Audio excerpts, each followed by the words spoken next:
at least as of now, two persons stand out in my mind because they helped me a lot. There was no bullying or no pressure involved, and yet I voluntarily gave them my trust. Si Kuya Emil Buenaventura, he used to be the facility director of Seagulls, and that's what I've learned from him. He didn't yell, he didn't shout.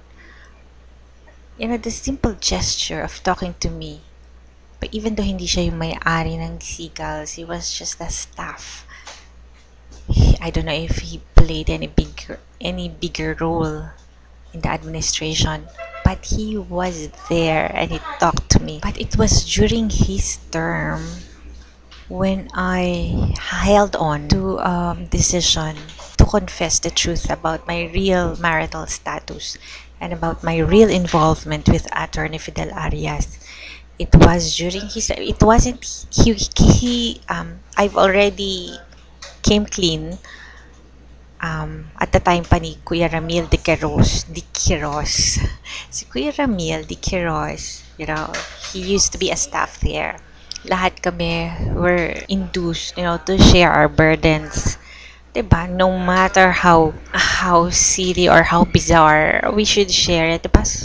There is something about exposure to the light that the thinker or the one feeling that kind of emotion or harboring that secret thought can examine it in broad daylight, whether it makes sense or whether it can be plausible, right? The more you hide kasi a thought or feeling in the dark, the parang siyang past na nagfe-fester.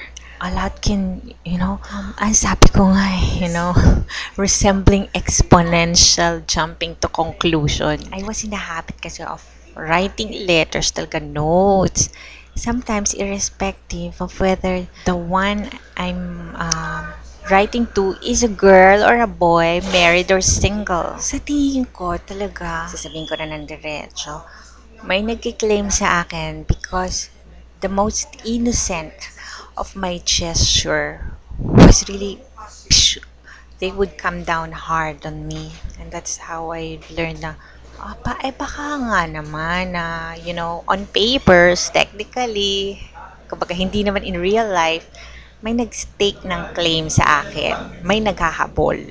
Now I think to myself, sino naman ang mga posibleng maghabol, if ever, sa akin?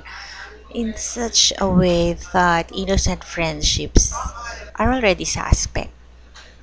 For example, di ba buti na lang may girlfriend na si kakasal na kasi or else, talaga naman.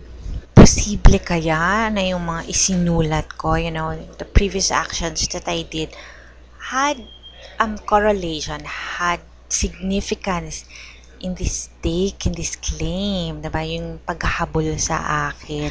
Posible kaya na yung mga terms of endearment ko na darling and I love you gave way para magkaroon ng proprietary claim sa akin. My ex-husband has a family of his own.